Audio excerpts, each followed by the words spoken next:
வணக்கம் நேயர்களே. தமிழகத்தில் நாடாளுமன்ற தேர்தல் நடந்து முடிந்திருக்கிறது. 18வது மக்களவையில் தமிழகம் அதன் பிரதிநிதிகளை தேர்ந்தெடுத்திருக்கிறது. ஆனால் முடிவுகளை தெரிந்து கொள்ள நீங்கள் இன்னும் 45 நாட்கள் காத்திருக்க வேண்டும். இந்த சூழலில் இந்த பதிவான வாக்குகள் எதை காட்டுகிறது?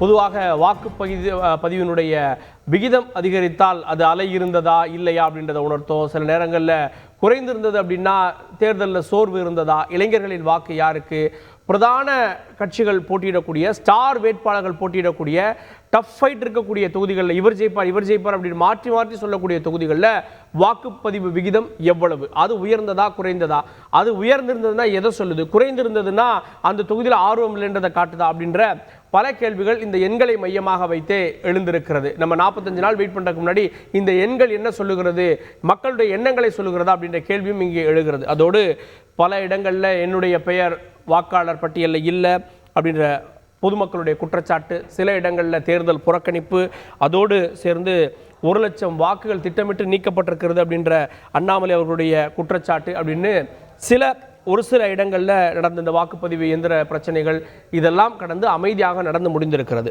பதிவான வாக்கு சதவீதம் யாருக்கு சாதகம் விவாதிக்கிறோம். சிறப்பு விருந்தங்களோடு திமுக தரப்பிலிருந்து செய்தி தொடர்பாளர் திரு சூர்யா வெற்றிக்கொண்ட நிகழ்ச்சிக்கு அவரை வரவேற்கிறேன். பாஜக மாநில செயலாளர் திரு எஸ் ஜி சூர்யா அவரையும் நிகழ்ச்சிக்கு வரவேற்கிறேன். காங்கிரஸ் கட்சியிலிருந்து மூத்த தலைவர் திரு ஜெயலலிதா அவர்கள் அவரையும் நிகழ்ச்சிக்கு வரவேற்கிறேன். நாம் தமிழர் கட்சியிலிருந்து வழக்கறிஞர் திரு ஸ்ரீதர் அவர்கள் அவரையும் நிகழ்ச்சிக்கு வரவேற்கிறேன். அதே போல அதிமுக ஆதரவு நிலைப்பாட்டுடன் திரு பொங்கலூர் மணிகண்டன் அவர்கள் அவரையும் நிகழ்ச்சிக்கு வரவேற்கிறேன். நான் முதல்ல திரு பொங்கலூர் மணிகண்டன் போனோம் அப்படின்னு. திரு பொங்கலூர் மணிகண்டன் 7 மணி நிலவரப்படி 72.09%. போன முறை 73.7% வந்தது. ஏறக்குறைய போன முறை இருந்த மாதிரியே தான் இந்த முறை இருக்கு. அப்படின்னா ஒரு அலை இருந்தது, ஒரு மாற்றம் வேணும்னு நினைச்சாங்க அப்படின்னா எக்ஸ்ட்ரா ஓட்டு போடுவாங்க அப்படின்றதெல்லாம் ஒரு தியரி. எதுவுமே மாற்றம் இல்லை, அலை இல்லை, போன முறை இருந்த அதே ரிசல்ட் தான் வரும்ன்றது இது கன்வே பண்ணுதோ? நீங்க பொதுவாக இந்த நாடாளுமன்ற தேர்தலை பொறுத்தவரையில் மக்கள் மத்தியில கண்கூட பார்த்தா கொஞ்சம் ஆர்வம் குறைவுதான். கடந்த தேர்தல் கூட 38 இடங்களில் திமுக வென்றதுங்க. இப்ப பல தொகுதிகளில் ஒரு எம்பியை நாம் தேர்வு செய்கிறோம், அந்த எம்பியை யாரும் கூட திரும்ப வெற்றி பெற்றவருக்கு பார்க்கவே முடிவதில்லை அப்படிங்கிறத பிரச்சாரத்தில் பல ஊர்ல போகும்போது எல்லாமே சொன்னாங்க. அப்போ ஒரு மக்கள் மத்தியில் வெறுப்பு. இப்ப நீங்க 5 ஆண்டுகளுக்கு முன்பு நாங்க வந்தா என்ன செய்வோம், அப்படி செய்வோம், இப்படி செய்ய சொன்னா அதே வார்த்தையை திரும்ப உச்சரிக்கிற போது மக்கள் இப்படித்தான் நீங்க ஒரு முறை சொல்வீங்கன்னு சொல்லி எல்லா எம்பிகளையும் கணக்கிடுறாங்க. ஒரு சில எம்பிகள் வந்து நீங்க மிகச்சிறப்பாக செயல்படுத்த உண்டு. ஆனால் கடந்த 5 ஆண்டுகளில் எனக்கு தெரிந்து 38 எம்பிகளுமே அவங்க காணவில்லை அப்படிங்கிற அளவுக்கு எந்த மக்களையும் தேடி செல்லவே இல்லை. குறிப்பான ஈரோடு தொகுதியிலே சொன்னாங்க, அந்த எம்பி வந்து அவர் மறைஞ்சார், அவரால் வந்து சில காரணமாக ஊருக்கு போக முடியல. கோயம்புத்தூர் எம்பி இதுவரைக்கும் எந்த ஊருக்கும் வரவே இல்லை. இது உதாரணம் சொல்றாங்க. எல்லா ஊர்லயும் நீங்க சொல்றது இல்ல, எம்பிக்கள் மேல வெறுப்பு இருந்ததுன்னா இந்த எம்பி வரவே இல்லைங்க, வாங்க எல்லாரும் ஓட்டு போடுவோம், 75 80 ஆயிருக்கணும்ல. இல்ல அதுதான் சார். ஏன்னா எப்படி இன்னொரு தியரி இருக்கலாம்ல, எப்படி இருந்தாலும் இவங்க தான் ஜெயிக்க போறாங்க, போறவங்க போவோம், போகாதவங்க இருப்போன்ற அந்த ஒரு மனநிலையும் காரணமா இருக்குமோ? இல்லைங்க சார். ஒரு காலத்தில் தமிழ்நாட்டுல நானும் நீண்ட காலமா நாடாளுமன்ற தேர்தலுக்கு வேலை செஞ்சுக்கிறேன், வாக்களிச்சுக்கிறேன். ஒரு வாரத்தில் காங்கிரஸ் கட்சிக்கு ஆர்வமா வாக்களிப்பாங்க தமிழ்நாட்டுல. அதாவது யாருனாலும் சரி மத்தியில வந்து காங்கிரஸ் வர வேண்டும் என்று கங்கணம் கட்டி கொண்டு வேலை செய்வாங்க, வாக்களிப்பாங்க, வரிசைகள் நிற்பாங்க அதிகாலை இருந்து. இப்ப நான் வந்து 6:30 மணிக்கே போயிட்டு 7 மணிக்கே முதல் வாக்க நான் என் அம்மாவும் போனோம். ஆனா போய் பாத்தீங்கன்னா ஒரு 10 பேர் இருக்கிறாங்க. இப்ப ஒரு 10 மணிக்கு மேல போது யாருமே வரல. அப்ப நீங்க எனக்கு தெரிஞ்சு சென்ற நாடாளுமன்ற தேர்தலின் போது குறிப்பா கோவையில 19 லட்சம் பேர் இருந்தாங்க. இன்றைக்கு 21 லட்சம் பேர், 2 லட்சம் பேர் கூடியிருக்காங்க. ஆனா கூடியிருந்த போதும் கூட வாக்கு எண்ணிக்கை மிக குறைவா தான் இருக்குது. அப்ப என்ன காரணம் பாருங்க, மக்கள் மத்தியில் ஆர்வம் இல்லை. பழைய வாக்காளர் எல்லோருமே இது யாரு போய் போடுறது வேண்டாங்கிற மாதிரி ஒரு விரக்தி விளிம்புல மக்கள் இருக்காங்க. அப்போ இந்த அளவுக்கு மக்களை ஆட்பிடிச்சதுக்கு காரணமே கடந்த 5 ஆண்டுகள்ல இருந்து திமுக சொல்லுது. அதே மாதிரி பாஜக மீது மிகப்பெரிய வெறுப்பு இந்த தேர்தல் இருந்தது. அவங்க பல ஆயிரம் காரணம் சொல்ல, நான் வந்து அரசியல் கடனை பேசுறேன், பல ஆயிரம் கோரிக்கை சொல்லலாம், வாக்குறுதி சொல்லலாம், எனக்கு பேசலாம். ஆனால் மக்கள் மத்தியில வந்து இவரெல்லாம் ஆட்சியில் அமர்ந்த பிறகு இவ்வளவு மோசமான நிர்வாகத்தின் காரணமா வேலையே இல்லைங்க. இப்ப திருப்பூர் கோயம்புத்தூர்ல வேலையே இல்லை. எனக்கு தெரிஞ்சு நேற்று கூட அரசு பதவியில் இருக்கிறவங்களே 350-400 பேர் இங்கிருந்து தருமபுரி போகணும். அதாவது அரசாங்கமே லீவே தெரியல, அவங்க அனுப்பி வைக்க முடியல. சில வந்து திருப்பூர்ல கோயம்புத்தூர் குடியிருக்காங்க, அவங்க வெளியூர்ல ஓட்டு போடுற பிறகு பணமே இல்லை. இப்படி பல ஊர்கள்ல வாக்கு செலுத்துவதற்கு மக்கள் விரும்பிய போது கூட அவருடைய அடிப்படை சிரமங்களால இந்த நேரத்துல இந்த தேர்தலில் உண்மையில் வாக்குப்பதிவு மீது யாருமே நான் கண்கூட பார்த்தேன். அதனால இதுக்கு காரணமே கேட்டுருவோம். நான் திரு சூர்யா வெற்றிக்கொண்டார் அவர்கள்ட்ட தான் பழைய எம்பிக்கள் தொகுதி பக்கமே வரல அப்படின்ற ஒரு அதிருப்தி இருந்துச்சு, அதனால ஓட்டு போட கூட போகாம இருக்கலாம் அப்படின்ற ஒரு தியரி சொல்றேன். அதாவது சகோதரர் பொங்கலூர் மணிகண்டன் வந்து பேசும்போது ஒரு சில வரிகளில் உண்மையாக தான் பேசினார். அது ஒன்றும் மறுப்பில் சொல்ல முடியாதுங்க. ஏன்னா இப்போ ஒரு களத்தை பார்த்தார், மக்கள் மத்தியில் பெரிய வெறுப்பு இருக்குது அப்படின்னாரு. ஏன்னா அது ஒரு பொங்கலூர் மணிகண்டனுக்கும் எடப்பாடி ஐயாவுக்கும் இருக்கலாம். ஏன்னா அவங்க போய் பிரச்சாரத்துக்கு போகும்போதெல்லாம் மக்கள் வெறுப்படைச்சு போய் பல இடங்களில் பின்னால் துரத்தி விட்டது உண்டு, பேச தெரியாமல் உளர்னது உண்டு, திருப்பி உண்டு. இந்த மாதிரி பல வெறுப்புகளை நீங்கள் சம்பாதிச்சிருக்கலாம், நீங்கள் பார்த்துருக்கலாம் சார். ஆனால் நாங்கள் அப்படி பார்க்கல. நாங்கள் வந்து மணிகண்டன் உங்களுக்காக உங்க மேல வெறுப்பு பல ஊர்ல உங்கள்கிட்ட துரத்தி அடிச்சாங்க. எந்த மக்கள்கிட்ட லெட்டர் வாங்கிட்டு வந்தீங்க சொல்லுங்க? மக்கள் மத்தியில் வெறுப்புன்றீங்க. நான் அதுக்கு தான் விளக்கம் கொடுக்குறேன். ஏங்க நான் விருப்பத்தோடு வந்து ஓட்டு போட்டாங்க. ஒரு தேசத்துக்கு தேவையான ஒரு தலைவனை தேட வேண்டிய இடத்துல அவங்க இருக்காங்க. அதுவும் இன்னைக்கு தேவையை, தமிழ்நாட்டு தேவையை பூர்த்தி செய்யக்கூடிய தலைவர்கள் யார் அப்படிங்கிறத மையப்படுத்தி திமுக அதனுடைய தலைவர் நாடு முழுக்க கீழே இறங்கி போய் பிரச்சாரம் பண்ணியிருக்கோம். அவ்வளோ அலையலையாக கூட்டம். நாங்கள் ஒன்றும் முன்னாடி சொல்கிற மாதிரி காவி அலையில் நீந்தலிங்க, மக்கள் அலையில் நீந்தணும். அதெல்லாம் பார்த்த பிறகு நீங்கள் வந்து ஆட்சி மாற்றத்துக்கு வந்து வித்திடணும், இந்தியா கூட்டணி ஜெயிக்கணும் அப்படின்னு பெரிய பிரச்சாரங்களை கட்டமைச்சு. ஆனால் கடந்த முறை இருந்த அதே சதவீதத்தை நோக்கி தான் இந்த முறை இருக்கு. அப்போ ஒரு வெறுப்பலை மத்திய அரசு மேல இருந்திருந்ததுன்னா இன்னும் அதிகரிச்சிருக்கணும்ல. நீங்க அப்படி பார்க்க கூடாதுங்க. இதை வந்து நீங்க முன்னாலேயே சொன்னீங்க. ஒருவேளை அதே தானே இருக்கு, அதனால அப்படியே இந்த 39 திமுக தானா திரும்பியும் நீங்க சொன்னீங்க. பிஜேபி தானா அப்படின்னு நாங்க அப்படி பார்க்கலாம். நீங்க தமிழ்நாட்டை பத்தி தான் இப்ப நம்ம முடிவு எடுக்க முடியும். ஏன்னா இந்த தாக்கம் எப்படிங்கிறத அடுத்தடுத்து கட்டங்களில் பார்க்கலாம். பட் இங்கே ஒரு பகுத்தறிவுக்கும் பாசிசத்துக்கும் நடந்த போர் மாதிரி நாங்கள் தேர்தல் களத்தை கொண்டு போனோம். நீங்கள் அங்கே தான் பார்க்கணும். நாங்கள் மக்கள்கிட்ட போய் இது பாசிசம், இது பகுத்தறிவு, எது தேவைங்கிற அளவுக்கு கொண்டு போய் மக்கள்கிட்ட போய் களத்தில் போய் நின்ன பிறகு கிடைக்கிற வெற்றியும் நாங்கள் கருதுகிறோம். இதில் நாங்கள் வந்து மக்கள் மத்தியில் போய் மக்கள் வெறுப்பாக இருந்தது அப்படின்னா எங்ககிட்ட வெறுப்பு இல்லைங்க. எங்கள்கிட்ட ரொம்ப விரும்பிய அழைப்பு இருந்தது. இது தேவைதான்னு தேடி வந்து ஓட்டு போடுற இடம் இருந்தது. இன்னைக்கு பாருங்க இன்னைக்கு என்ன நடந்ததுன்னு. இன்னைக்கு வந்து அவர் அதை காணா இதை காணாங்கிறாரு. நான் இன்னைக்கு எங்கள் அமைப்பு செயலாளர் ஆர்எஸ் பாரதியும் இன்னைக்கு தாம்பரத்துலேருந்து ஸ்ரீபெரும்புதூர் ஃபுல்லாக சுற்றுறோம் சார்.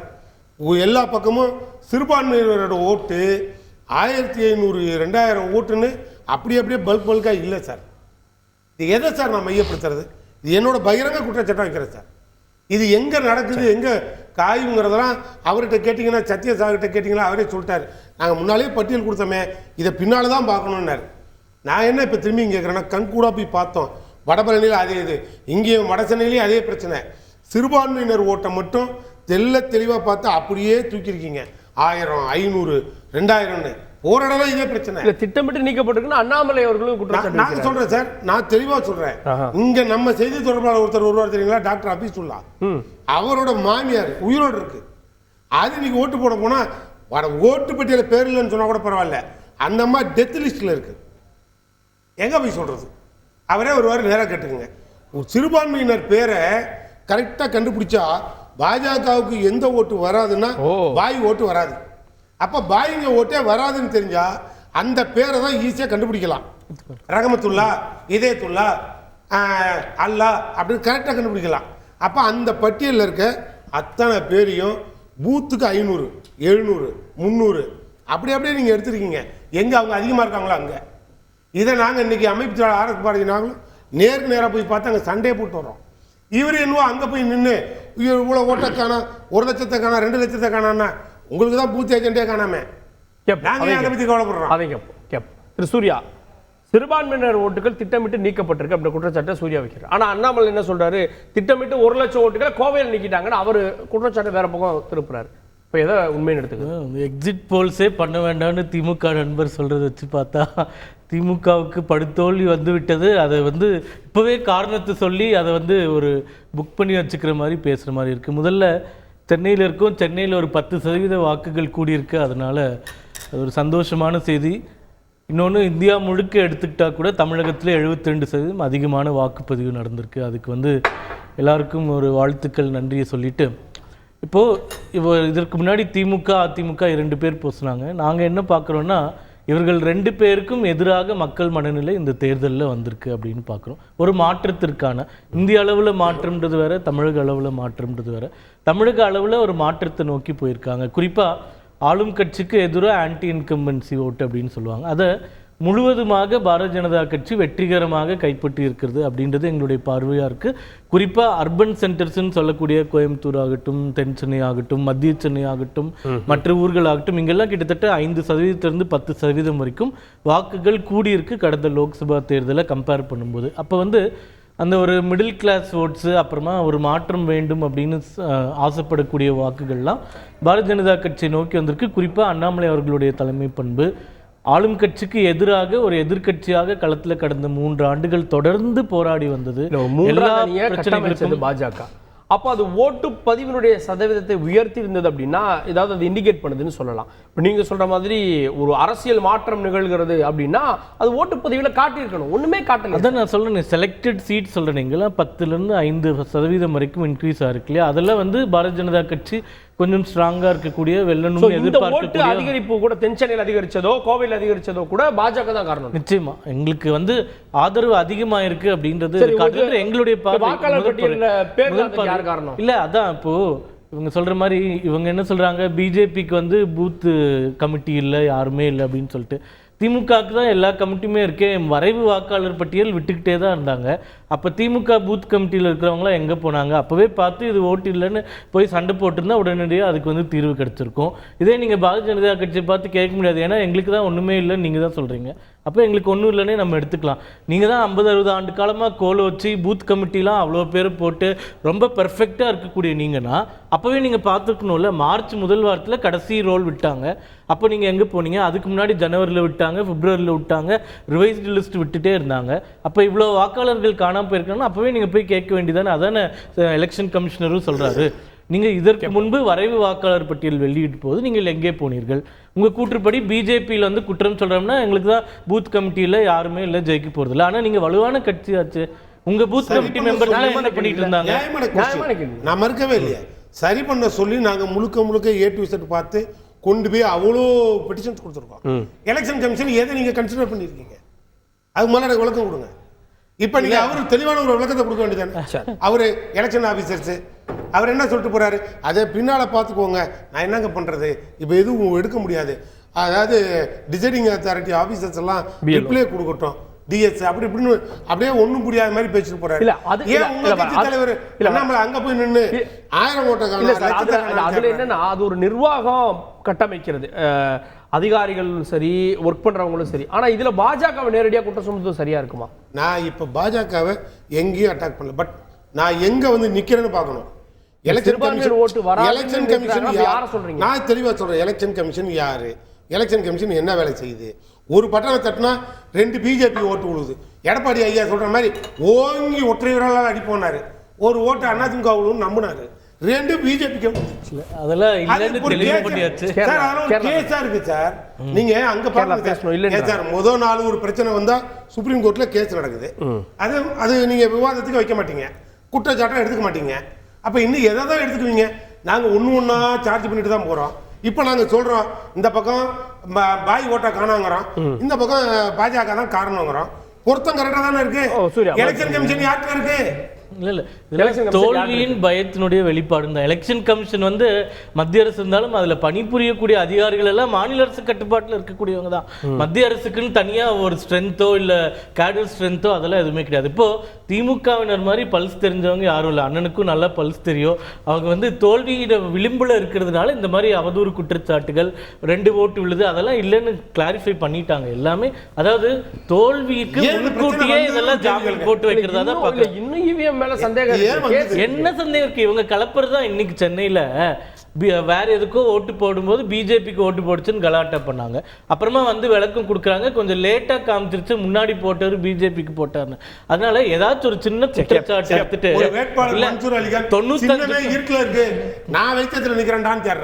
95 கோடி பேர் வாக்களிக்கக்கூடிய இடத்துல 1-2 மிஸ்டேக்ஸ் இருந்ததுன்னா அதை வச்சுட்டு மொத்த சிஸ்டமே டிஸ்கிரெடிட் பண்றதுன்றது மிக மோசமான ஒரு செயலை பார்க்கிறேன். இதயதுல் அவர்கள்ட்ட ஓட்டு பதிவு சதவீதம் ஓவராலா வந்து ஒரு 72 - 75 கூட போகலாம். ஆனா பாஜக வேட்பாளர் இருக்கக்கூடிய இடத்துல தனித்துவமா கோவையில் 63% இருந்தது, இந்த முறை 71.17 மாறி இருக்கு. தென்சென்னையை பொறுத்த வரைக்கும் ஒரு 10% கூடி இருக்கு அப்படின்றாங்க, 67% வரைக்கும் வந்திருக்குன்றாங்க. நாளைக்கு மதியம் தான் அதோடைய ஃபுல் ரிசல்ட் வரப்போ 69 கூட 70 கூட ஆகலாம். அப்போ பாஜக வேட்பாளர்கள் இந்த தொகுதிகளில் பெரிய தாக்கத்தை ஏற்படுத்தியிருக்காங்கன்னு ஏன் பார்க்கணும்? இன்று ஐயா மறைந்த சீபா ஆதித்யநாத்துடைய நினைவு தினம். அவரோடு நான் என் மீது நட்பு கொண்டவர், அன்பு கொண்டவர். பாமரர்களையும் படிக்க வைத்த சீபா ஆதித்யநாத் அவர்கள் தமிழர் தந்தை இல்லை என்று சொன்ன பொழுது ஒரு போராட்டத்தில் இருந்த ஒரு காலகட்டம். இல்லை ஐயா, பெரிய ஐயா அவரை தமிழர் தந்தையே இல்லைன்னு சொன்ன ஒரு காலகட்டம் வரும்பொழுது நாங்கள்லாம் ஐயா சிவந்தியாலும் நாங்கள்லாம் ஒன்றா இருந்து போராடணும். ஒரு தகவல் சொல்லிடுறேன். பாமரரையும் படிக்க வச்சவர். இன்றைக்கி ஒரு பத்திரிகை மூலமாக பள்ளிக்கூடம் போகாதவன்லாம் படித்தாங்கன்னா பெரியவர். நான் சொல்லக்கூடியது சீபா ஆதித்யநாத். சிவந்தி ஆதித்யநாத் அவருடைய மகன். நல்லது, இப்போ சப்ஜெக்ட் வருவோம். இப்போ நீங்கள் கேட்ட கேள்விக்கு வர்றதுக்கு முன்னால் இன்றைக்கு 72 விழுக்காடு ஒரு 20 தொகுதியில் வந்திருக்குன்னு சொன்னால் அதில் பூரா பெரும்பாலும் தென்பகுதி மேற்கு பகுதி தான் வந்திருக்கு. சென்னையை சுற்றியுள்ள பகுதிகள் என்ன, மதுரை நகரம் போன்றவைகள்லாம் கொஞ்சம் பின்தங்கி இருக்குது. பொதுவாக நகர வாக்காளர்கள் வந்து வாக்களிப்பதில் வந்து கொஞ்சம் மெத்தனம் காமிச்சிருக்காங்கங்கிறது ஒரு தகவல். இருந்தாலும் இப்போ தேர்தல் கமிஷன் சிறு தவறு செய்தாலும் அதை பெரிதுபடுத்தக்கூடாது அப்படின்னு தம்பி சூர்யா பிஜேபி சார்பாக சொல்கிறாரு. ஆனால் தேர்தல் கமிஷனை மிக மோசமாக இன்றைக்கி விமர்சித்தது யாருன்னு சொன்னால் மத்திய சென்னை பாஜகவிலிருந்து கோயம்புத்தூர் பாஜக வேட்பாளர்கள் தான். நல்லா தெரிஞ்சுக்குங்க, மிக மோசமாக விமர்சித்திருக்கிறார்கள். நம்ம திமுக சூர்யா கூட கம்மியாக தான் விமர்சித்தார். எந்த அளவுக்கு தேர்தல் கமிஷன் மிக மோசமாக நடந்திருக்குன்னு. அப்போ அவங்க கூட்டணியாக இருக்கக்கூடிய தேர்தல் கமிஷன் மீது அவர்கள் விமர்சனம் வைக்கிறார்கள் போது அப்போ மற்றவர்களுக்கு என்ன நிலைமை ஏற்பட்டிருக்கும் அதை தான் திராவிட முன்னேற்ற கேள்விக்கு. அது ஒரு அட்டானமஸ் பாடி, அதனால பாஜகவும் விமர்சிக்கிறாங்க, திமுக விமர்சிக்கிறாங்க. யார் பின்னணி, யார் பின்னாடி இயக்குனாங்கன்ற கேள்வி வருது. அட்டானமஸ் பாடி என்ன செஞ்சிருக்கு யோசிச்சு பாருங்க. 2 பெரிய விஷயத்தை பாஜகவுக்கு ஆதரவாக செஞ்சிருக்கு. தேர்தல் நன்கொடை பத்திரம் குறித்த சமூக வலைதளத்துடைய பதிவுகளை நீக்கி இருக்கு. இன்னைக்கு அதை எதிர்த்திருக்காங்க எதிர்கட்சிகள், காங்கிரஸ் உள்பட. அது மட்டுமல்ல, தேர்தலுடைய விவிபேட்டு 1 வருஷம் வரையும் பாதுகாக்கப்படணும். 4 மாசத்துல நீக்கி இருக்காங்க அந்த தவறுகள் செஞ்சனால. நீங்க எப்படி பாஜகவுக்கு தொடர்பு இல்லை அப்படின்னு சொல்ல முடியும்? தேர்தல் கமிஷன் இன்னைக்கு எல்காட்டா இருக்கட்டும், பிஇஎல்லா இருக்கட்டும், இந்த 2 கம்பெனியில் டைரக்டர் கூட பாஜகக்காரர்கள். நல்லா புரிஞ்சுக்கோங்க, யார் இந்த சிப்பை பதிவு பண்ணுறாங்களோ, யார் மிஷின் தயார் பண்ணுறாங்களோ, இவர்கள் பிஜேபியில் ஒரு டைரக்டர் தான் இருக்காங்க. அதனால் நீங்கள் ஏதோ தேர்தல் கமிஷன் புனிதம்னு சொல்லிட வேணாம். இன்னைக்கு தேர்தல் கமிஷன் நாங்கள் குற்றம் சாட்டினதை விட பாஜகவுடைய வேட்பாளர்கள் குற்றம் சாட்டியிருக்காங்க. இதுதான் உண்மை. சூர்யா, நம்ம பாஜக சூர்யா என்ன சொல்கிறாரு, அவங்க 1-2 தப்பு பண்ணுவாங்க வழக்கம் போல். எப்படி இந்த சமீப காலமாக நம்முடைய பல்வேறு விஷயங்களில் அரசுக்கு இடி மேலே ஆதரவு, ஐடி மேலே ஆதரவாக பேசுகிறது. அதாவது ஒன்றும் இல்லை. இன்றைக்கி இந்திய மக்கள் பெரும்பாலும் என்ன சொல்கிறாங்கன்னு சொன்னால், இந்த விவிபேட்டை 100% நீங்கள் என்னணும் அப்படின்னு சொல்லும்போது, நீங்கள் தேர்தல் எலக்ட்ரானிக் மிஷினை மாற்றுங்கன்னு சொல்கிறதுக்கும் அவங்க எதிராக இருக்காங்க. விவிபேட் விஷயத்தில் மக்கள் கேட்குறாங்க, செஞ்சுட்டு போகலான்னு சொல்லாமல் அப்போவும் அவங்க தேர்தல் கமிஷனுக்கு ஆதரவாக இன்னைக்கு எல்லா ஊடகங்கள்லையும் விவாதங்களில் ஏன் ஆதரவாக பேசுகிறாங்க? ஒருத்தர் கூட பாஜகவினர் நியாயமான கோரிக்கை செய்யட்டும். என்ன பயம் அவங்களுக்கு? நீதிமன்றம் ஏத்துக்கிச்சா? 12 நாள் ஆகும், திரும்ப நம்ம பழைய முறைக்கு போகணுமான்னு நீதிமன்றம் இன்னும் முழுமையான தீர்ப்பு கொடுக்கல சார். நான் சொல்றது, நான் கேட்குறது எல்லா கட்சிகளும், அது நாம் தமிழராக இருக்கட்டும், அதிமுகவாக இருக்கட்டும், எல்லாமே ஏன் விவிபேட் விஷயத்தில் இந்த மாதிரி இருக்கீங்கன்னு கேட்கும்போது பாஜகவினர் மட்டும் தேர்தல் கமிஷனுக்கு ஆதரவாக இருப்பது ஏன்? அப்போ நீங்கள் சொன்னீங்க பாருங்கள், தேர்தல் கமிஷன் என்பது இந்த நிலையில் தான் இன்றைக்கி இருக்குது. இது ஒரு முறை இருக்கட்டும். இன்றைக்கி இந்தியா முழுக்க 102 இது இடங்களில் தேர்தல் இன்னைக்கு பிற மாநிலங்களை விட தமிழ்நாட்டில் ஓரளவுக்கு நியாயமான அதிகமான பர்சன்டேஜ் வந்திருக்கு, நம்ம குறைச்சி மதிப்பிட முடியாது. அதனால் இன்றைக்கு இந்த தேர்தலை பொறுத்தவரை யார் கதாநாயகர்கள்? ஒன்று காங்கிரஸுடைய நியாயப்பத்திரம் தேர்தல் அறிக்கை, ரெண்டாவது நீங்கள் தமிழ்நாடு முழுக்கம் பார்த்தீங்கன்னா பல கூட்டங்களை நம்ம உங்கள் தொலைக்காட்சி உட்பட எல்லா தொலைக்காட்சியிலையும் பார்த்தோம். திரு ராகுல் காந்தியும் முதல்வர் ஸ்டாலின் அவர்களும் கலந்து கொண்ட கூட்டம் மிக பெரிய கூட்டம். அது அல்லாமல் எங்கெல்லாம் முதல்வர் ஸ்டாலின் அவர்கள் கலந்து கொள்வார்களோ அந்த கூட்டம் தான் பெரும் கூட்டத்தை நம்ம பார்த்தோம். ரெண்டாவது நீங்கள் பார்த்தீங்கன்னா உங்களுக்கு இது போகும்போது ஊர்கள்லையும் நகரங்கள்லையும் போகும்போது திமுகவுடைய அமைச்சர் உதயாநிதி அவர் போகும்போது எங்கள் தலைவர் ப. சிதம்பரம் செல்வ பிறந்த போது ஒரு கூட்டத்தை நான் அதிகமாக பார்த்தேன். எதுக்கு சொல்ல வரேன், எங்கள் கட்சின்னு மட்டும் சொல்லலை, ஓவராலாக நீங்கள் பார்க்கும் பொழுது இந்த நிலைமை அதே மாதிரி திருமாவளவன் அவர் எங்கெல்லாம் போனாரோ அந்த கூட்டத்தை பார்க்க முடியும். பிரதமர் வந்ததுக்கும் கூட்டம் வந்தது. இந்த கூட்டம் வந்து இந்தியா கூட்டணிக்கு அச்சத்தை ஏற்படுத்தி இருக்குன்னு நெல்லையில பிரதமர் பேசினார். அங்கேயும் கூட்டம் இருக்கு. அவருக்கு சிபாரிசு அவரே பேசுறாரு. பிரதமர் தனக்கு ஆதரவா பேசுறது போய் நம்ம பேச முடியுமா? நான் கேட்கிறேன். இப்ப நான் எனக்கு ஆதரவா நான் போன இடத்துலாம் கூட்டம் சொன்னா பரவாயில்ல. இப்ப நான் திருவள்ளூர்லும் வட சென்னையிலையும் நான் தேர்தல் மேலிட பார்வையாளர் இருந்தேன். அங்கெல்லாம் நான் பார்த்த கண்கூடா பார்த்ததையும் நான் பார்க்குறேன். மக்களுடைய எழுச்சியை பார்த்தேன். எதுக்கு சொல்ல வரேன்னு சொன்னா, நீங்க மக்களுக்கு எல்லாம் தெரியும் எது வெற்றி பெற போற கட்சின்னு. எல்லா ஊடகங்களிலும் என்ன சொல்லப்பட்டது? 40க்கும் 40 தமிழ் பூமியில தமிழ்நாட்டில் 39 இடங்களிலும் மீண்டும் திமுக காங்கிரஸ் கூட்டணி வருகிறது என்று, இந்தியா கூட்டணி வருகிறதுன்னா எல்லா சொல்றாங்க. நீங்களே கேட்கும்போது ஒரு 2 தொகுதியை சொல்லி கேட்குறீங்க. அது கூட அமித்ஷா அவர்கள் சொல்றாருல ஒரு வார்த்தை, நாங்கள் தென்பகுதியிலும் வெற்றி கொள்வோம் சொல்றாரு பாருங்க. அப்ப ஏதோ வடபகுதியில் இவிஎம் மிஷினுக்கு ஏதாவது பண்ண மாதிரி தென்பகுதியில் 2-3 தொகுதி அவங்க பண்றாங்களா இல்லையாங்கிறது எனக்கு தெரியல. அது நீங்க தான் என்ன சொல்லணும் அல்லது சூர்யா தான் சொல்லணும். ஒரே ஒரு விஷயம் நான் சொல்லிக்கிறேன். அதாவது நீங்க இன்றைக்கு அவர்கள் சொல்றதுக்கும் இவங்க சொல்றதும் கண்ணால இந்த தமிழக மக்கள் பார்த்தார்கள். எந்த தேர்தல் களம் இன்றைக்கு இந்தியா கூட்டணியுடைய தேர்தல் களம் எப்படி இருந்தது, மற்றவருடைய களம் எப்படி இருந்தது. ஒரு நம்முடைய நீங்க சொன்னீங்க ரோடு ஷோ வந்து டி நகர்ல எப்படி இருந்துச்சு நான் பார்த்தோம். அதே மாதிரி நட்டாவுடைய ரோடு ஷோ எப்படி நட்டுக்கிட்டு போச்சு நம்ம பார்த்தோம். எல்லாத்தையும் நம்ம பார்த்தோம். எல்லாத்துக்கும் பதில் கேட்போம். திரு ஸ்ரீதர் அவர்கள்ட்ட கடந்த முறை இருந்ததை ஈக்குவல் பண்ற மாதிரி தான் வாக்குப்பதிவு சதவீதம் இருக்கு. இதுல மாற்றம் இல்லை அப்படின்னா புதியவர்களுக்கு ஏற்றம் இல்லை அப்படின்ற பொருள் தானப்படுது. இப்போ நாம் தமிழர் எங்களுக்கு புதியவர்கள் எங்களுக்கு வாய்ப்பு கொடுங்கன்றீங்க, அவங்களோட ரோல் என்னவா இருக்கும்? இந்த வாக்குப்பதிவு ஒருவேளை கூடுதலாக இருந்திருந்தா அது வேறொரு கட்சிக்கு சாதகமாக இருந்திருக்கும். இந்த வாக்குப்பதிவு அதே விகிதத்தில் நிற்பது என்ன காட்டுது அப்படின்னா, நாம் தமிழருக்கு சாதகமாக இருக்குது.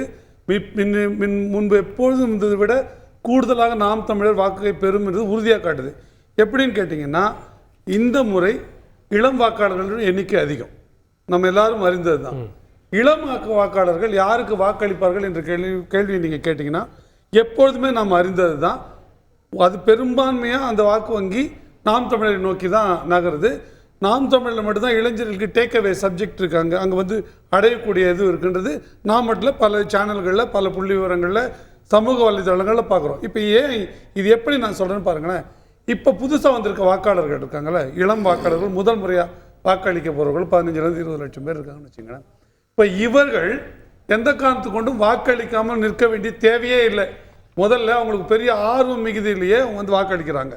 அவர்களுக்கு வயது முதிர்ச்சி, வெயிலில் கண்ட பயமோ இல்லை இந்த அரசியல் சூழ்நிலை கண்ட அயற்சியோ பல தேர்தலுக்கு வாக்களித்து அதனால் வந்து அழுத்து போயிட்டுன்ற எண்ணமோ அவர்களுக்கு கிடையாது அடிப்படையில். அப்போ இளம் வாக்காளர்கள் முழுவதாக வந்து வாக்களிச்சிருக்காங்க. அப்போ இளம் வாக்காளர்களும் வாக்களித்து பழைய வாக்காளர்களும் அதே மாதிரி வாக்களிச்சிருந்தா வாக்கு சதவீதம் போன இப்போ 72னா குறைஞ்சது ஒரு 77 தொட்டு இருக்கணும். அப்படி தொடலை அப்படின்னா இளைஞர்கள் புதுதாக வந்தவர்கள் உறுதியாக வாக்களிச்சிருக்காங்க. ஆமா, ஏன்னா முதல் முறைன்றப்போ அவங்க ஆர்வம் இதில் அழிச்சிருப்பாங்க.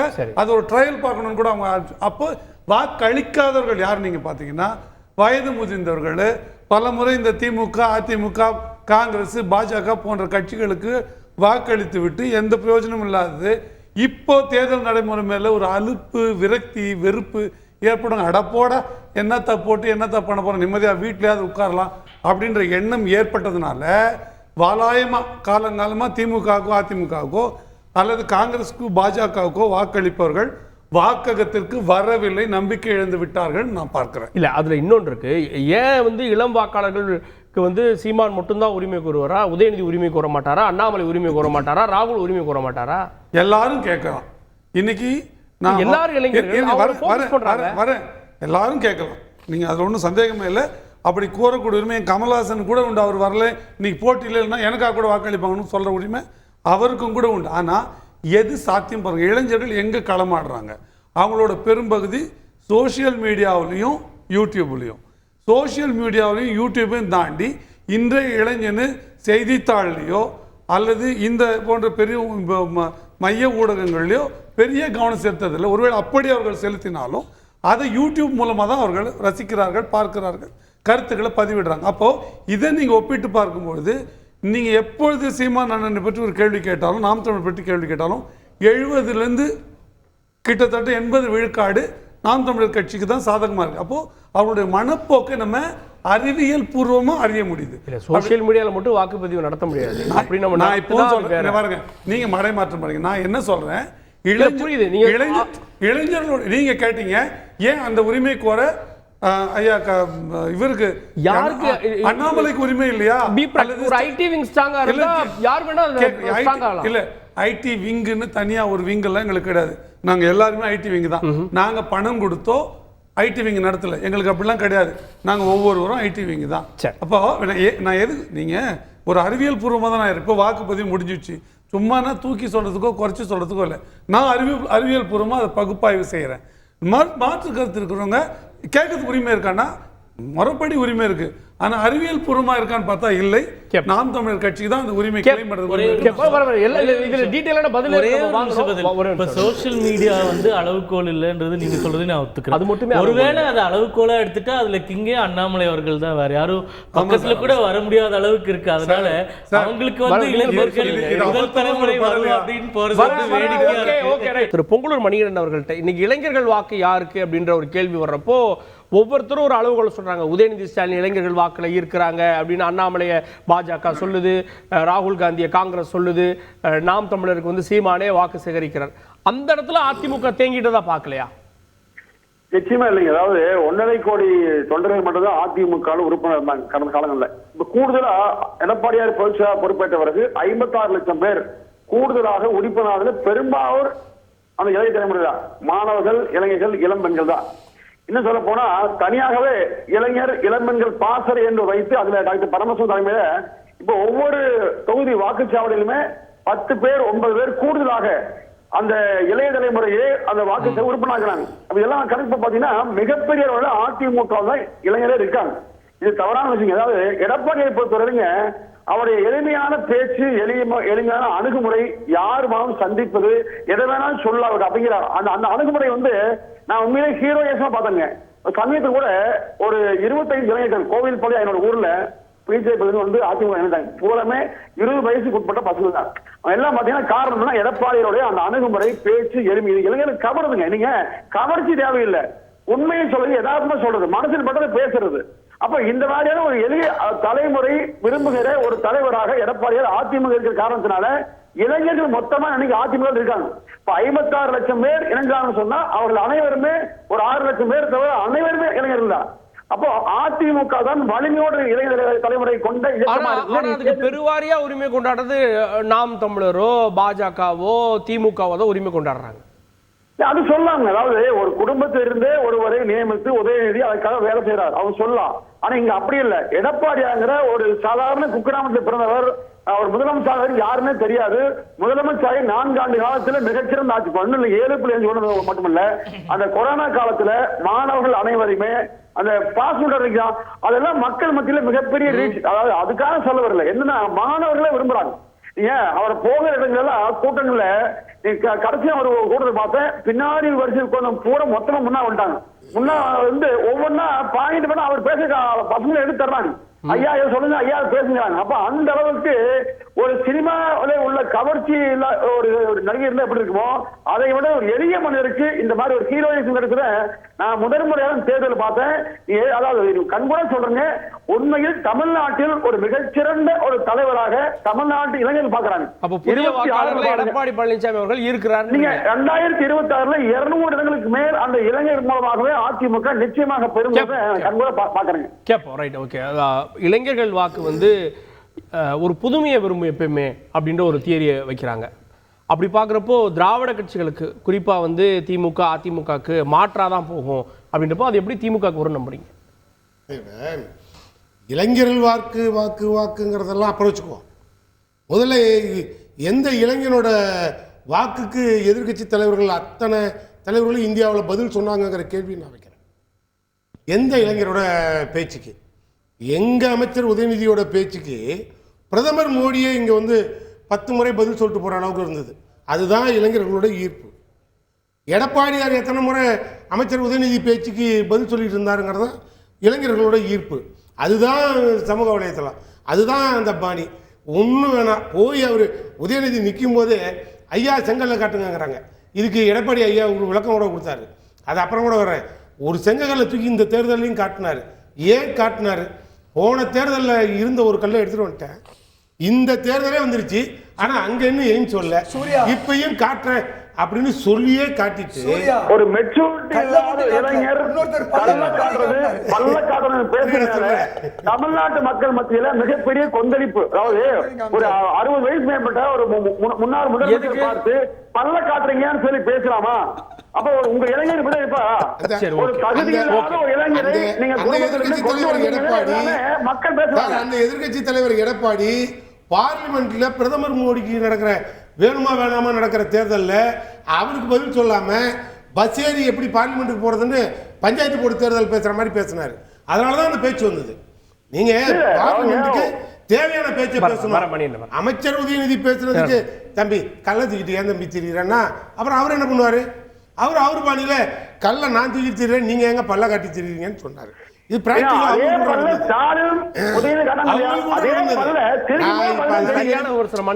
இனிமே அதெல்லாம் பேசி எடப்பாடிக்கு 4 ஓட்டு சேர்த்து விடுவ போறது இல்ல, எனக்கு 2 ஓட்டு மைனஸ் இப்ப சக்கெட் வரும்.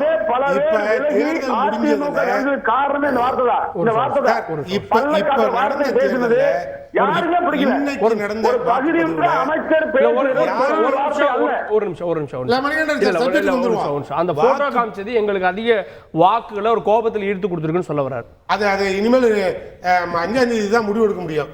இன்னைக்கு பொங்கலூர் மணிகண்டன் நானும் வேணா ஒன்று செய்யுங்க, 4 கட்சி இங்கே வந்துட்டோம், சீட்டு குலுக்கி போடுங்க, யார் ஜெயிப்பான்னு பார்த்து.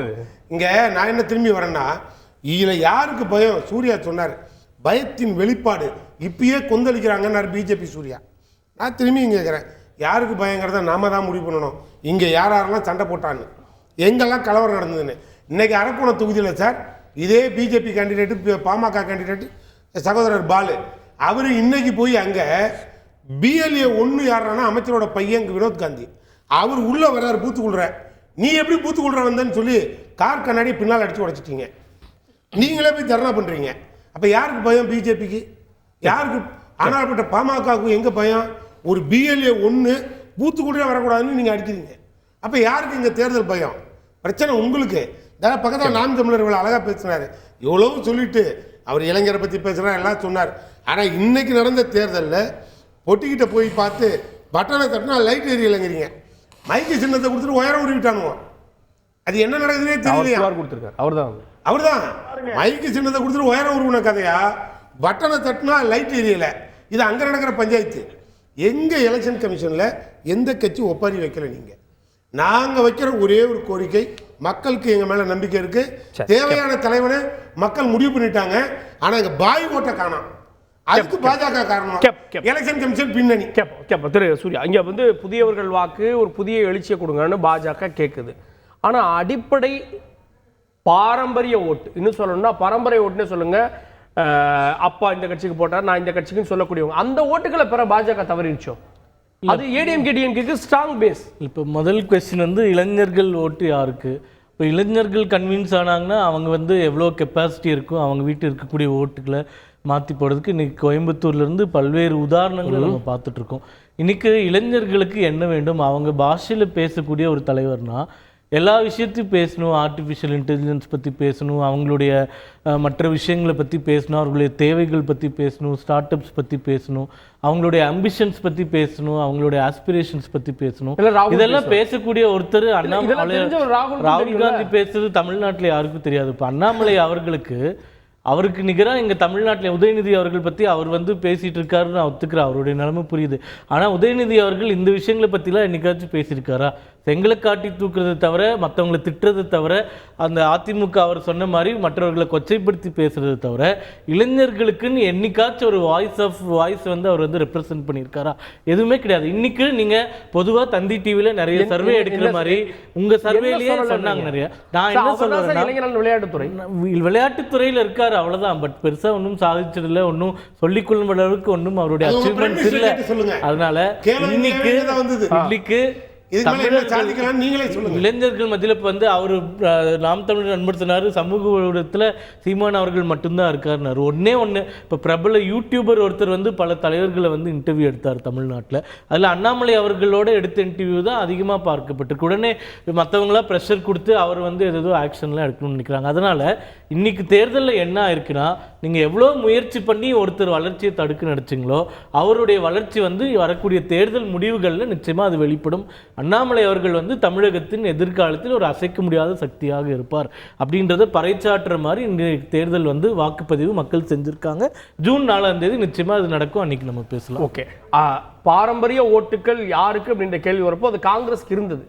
ஆனால் இன்னைக்கு இருக்கான்ற கேள்வி இருக்குல்ல, இளைஞர்கள் ஓட்டு காங்கிரஸுக்கு தமிழ்நாட்டில் எங்கே? நான் சொல்ல வேண்டியதில்லை, சகோதரர் பொங்கலூர் மணிகண்டனே தெளிவாக சொல்லிட்டாரு. தமிழ்நாட்டில் பாராளுமன்ற எலெக்ஷன்னா காங்கிரஸுக்கு தான் அது மட்டும் இல்லை. இன்னைக்கு ராகுல் காந்திக்கு ரெட்டிப்பாக இருக்கு. அதுதான் இன்னைக்கு உள்ள விஷயம். அது ஒரு பக்கம் இருக்கட்டும். இப்போ இந்த இளைஞர்கள் வாக்கு யாருக்கு அப்படின்னு பார்த்தீங்கன்னா, நீங்கள் இன்னைக்கு எந்தெந்த ஊரில் மிக குறைவான வாக்குப்பதிவுன்னு சொன்னால், இளைஞர்கள் ஐடி துறையில் இருக்கக்கூடியவர்கள் அதிகமாக இருக்கக்கூடிய Chennai central, Chennai south, Madurai, Chennai north, அடுத்து கோயம்புத்தூர், இங்கே தான் வந்து உங்களுக்கு இளைஞர்கள் அதிகமாக ஐடி துறையிலையும் வேலை பார்க்குறாங்க. இவங்கெல்லாம் வாக்களிச்சிருந்தாங்கன்னா இங்கே தான் கூடுதலாக வாக்கியிருக்கணும்.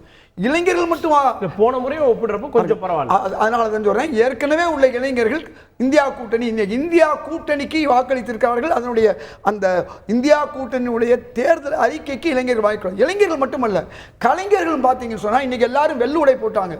பொதுவாக சிகப்போ மஞ்சளா போட்டால் நம்மளை காவின்னு நினைப்பாங்கன்னு சொல்லி எல்லாமே வெள்ளுடை போட்டு இன்னைக்கு கலைஞர்கள், நான் சொல்றது சினிமா திரைப்பட கலைஞர்கள், அதெல்லாம் இருக்கட்டும். வாக்கு குறியீடா? ஒரு குறியீடு, தெளிவான குறியீடு. அது மட்டுமல்ல, நீங்க எல்லாரும் வெள்ளை ட்ரெஸ் போட்டுருக்கீங்க, ஸ்லிப் குறைவு. ஆமா, நாங்க வெள்ளுடை தான், நாங்க இந்தியா கூட்டணி. நீங்களே சொல்லிட்டு இப்ப நாங்க இன்னைக்கு ஒரு முக்கியமான விஷயம், சென்னையில் முன்னையெல்லாம் திராவிட முன்னேற்ற கழகம், காங்கிரஸ், அதிமுக தேர்தல் பூத் ஸ்லிப் கொடுப்பாங்க. இந்த தேர்தல் கமிஷன் செய்த ஒரு சதி, அதை கொடுக்காம தடுத்து தான் கொடுக்கறதாக கடந்த முறை ஒழுங்காக கொடுத்தாங்க. இந்த முறை சென்னையில் இதை கவனித்துக் கொள்ளணும் எல்லாரும். சென்னையில் அதிகாரிகள் செய்த தவறோ அல்லது தேர்தல் கமிஷன் செய்த தவறோ இன்றைக்கு பூத் ஸ்லிப்பு கொடுக்காதனால நம்ம ஆளுங்க வாழைப்பழத்தை உரிச்சு வாயில கொடுத்தா சாப்பிடுவாங்க. நீங்க தேர்தல் ஸ்லிப், பூத் ஸ்லிப் வந்திருந்தா ஒரு 10% வாக்குகள் கூடுதலாக வந்திருக்கும் சென்னை போன்ற பெருநகரங்கள்ல. அதை செய்யாத ஒரு மிகப்பெரிய தவறு. இப்போ மூணாவது, இன்னைக்கு பிஎம்கே இந்த நம்ம திரு அண்ணாமலை சொன்னார் பாருங்க, நீட் விஷயத்துக்கு எதிராக. அதன் பிறகு என்ன சொன்னா, பாமக வாக்குகள் ஏற்கனவே வந்து திமுகவுக்கு இல்லைங்கிற ஒரு இதுக்கு இல்லைங்கிறது, நம்ம பாஜகவுக்கு இல்லைங்கிற நிலைமை மாறி இன்னைக்கு முழுமையாக பாஜகவோடு சேர முடியாத ஒரு சூழல்ல நீட்டு விஷயம், அவங்க இடஒதுக்கீடை வந்து அன்னைக்கு அதிமுக கொடுத்துங்கிற எண்ணம், இப்படி பல்வேறு வகையில் பாமகவுடைய வாக்குகள் வந்து பாஜகவுக்கு கிடைக்கல. அதனால பாஜகவை பொறுத்தவரை 3வது இடமோ 4வது இடமோ நாம் தமிழருக்கு அடுத்து கூட சில இடங்களில் வரலாம்னு சொல்றாங்க. இப்படிப்பட்ட ஒரு சூழல் தான் இன்னைக்கு இருக்குது. இப்படிப்பட்ட ஒரு நிலையில் இன்னைக்கு வாக்குகள் அளித்த மக்களுடைய எண்ணங்கள், மனப்போக்குகள் எல்லாமே ஒட்டுமொத்தமாக இந்தியா கூட்டணிக்கான வாக்குகள் என்பது நமக்கு தெரியும். 40 நமதே என்று சொல்லக்கூடிய நிலைமை. நான் வந்து திருவள்ளூர் 2 தொகுதியில் நான் பொறுப்பாளராக இருந்து பார்த்தேன், மக்களுடைய எழுச்சியை பார்த்தேன். எங்கெல்லாம் அவர்களா வந்து வேட்பாளர்களை வந்து எங்க சசிகாந்த் செந்தில் போன்றவர்களை பார்த்துட்டு எல்லா கட்சியினரும் நாங்கள் வாக்களிக்கிறோம் அப்படிங்கிற நிலைமைக்கு வந்துட்டாங்க. காரணம், ஒரு IAS அதிகாரி மோடி அவர்களுக்கு எதிராக பதவியை தூக்கி எறிந்தவர் இன்னைக்கு தேர்தல் நிற்கிறாரு இந்தியா கூட்டணி சார்பாக.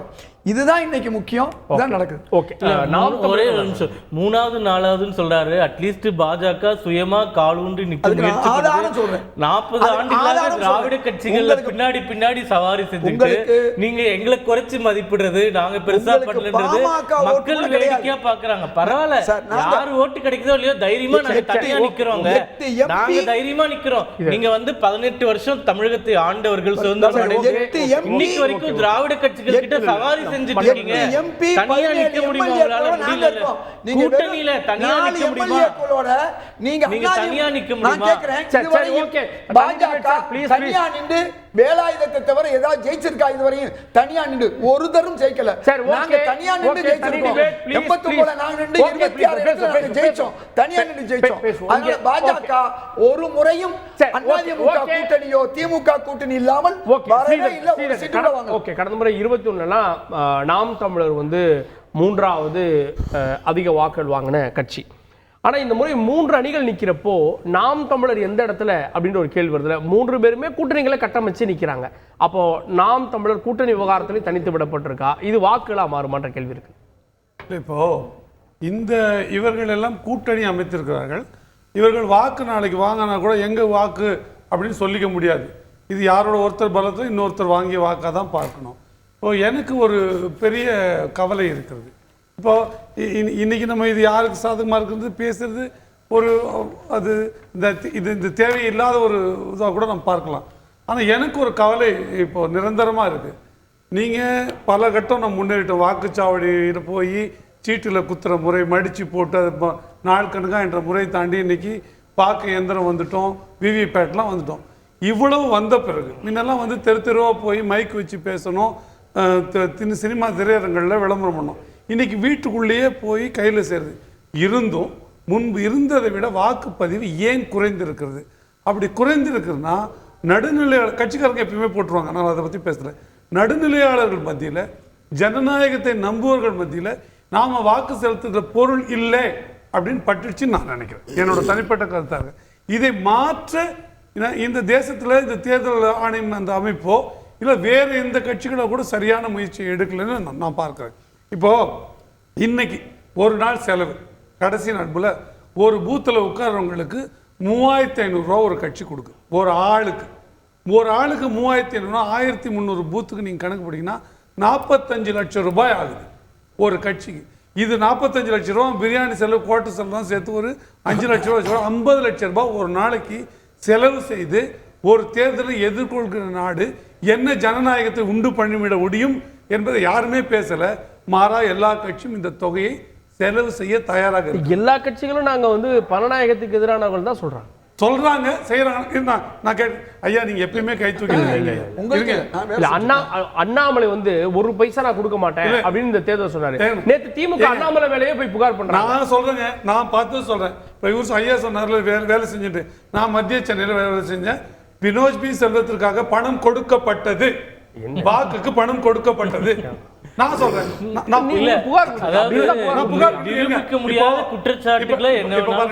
அதனாலதான் நான் அதை தொடாம பேசுறேன். நீங்க இழுத்தனால நான் ஏன் சொல்றேன், இந்த கல்ல காட்டினாரு, இதெல்லாம் நான் அரசியலா நான் பார்க்கல.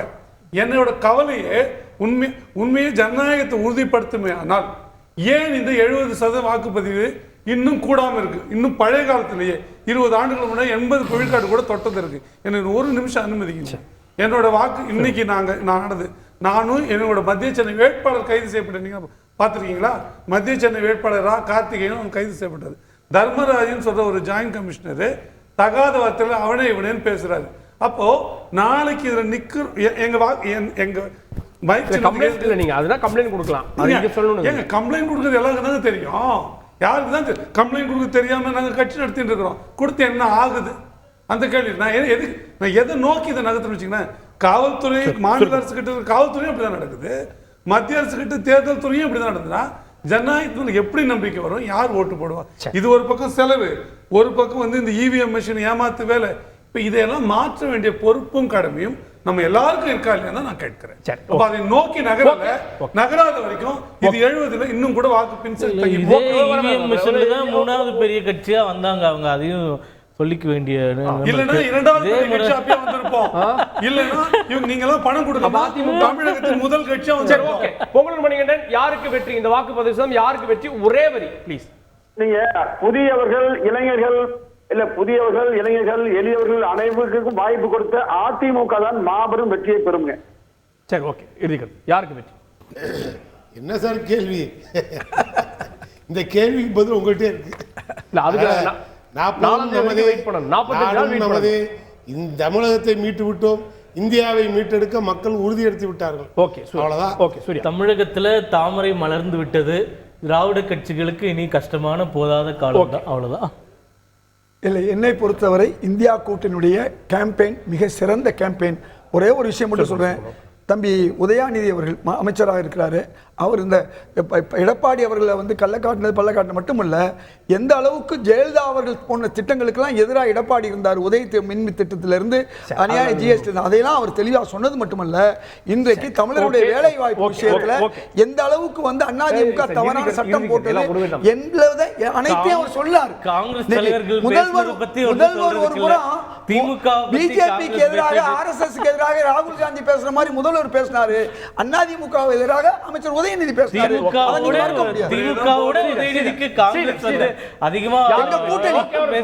எங்க கூட்டணி தலைவர் அவரு. மலை வளம், கடல் வளம், காட்டு வளம், கனிம வளம், இந்த நாட்டோட சுற்றுச்சூழல், பெண்களுக்கு சம வாய்ப்பு கொடுக்கிறது. இதையெல்லாம் நீட் ஆஃப் தி அவர் சொல்லுவாங்க. இன்றைய தேர்தலின் தேவைகள், இன்றைய சமூகத்தின் தேவைகள், அதை எப்பொழுதும் சொல்லிக்கொண்டும் சொல்லுவது மட்டும் இல்லாமல் செய்து கொண்டிருக்கிற நாம் தமிழர் கட்சிக்கு தான் இது நல்ல வாக்கு. பார்க்கலாம். 45 நாட்கள் காத்திருக்க வேண்டும். தேர்தலில் யாருக்கு வெற்றி அப்படின்றத பொறுத்திருந்து பார்க்கலாம். விவாதத்தில் பங்குண்ட சிறப்பு விருந்தினர்கள் அனைவருக்கும் நன்றி. பார்த்தவங்களுக்கும் நன்றி. நேயர்களே, தொடர்ந்து இணைந்திருங்கள் தந்தி தொலைக்காட்சியுடன்.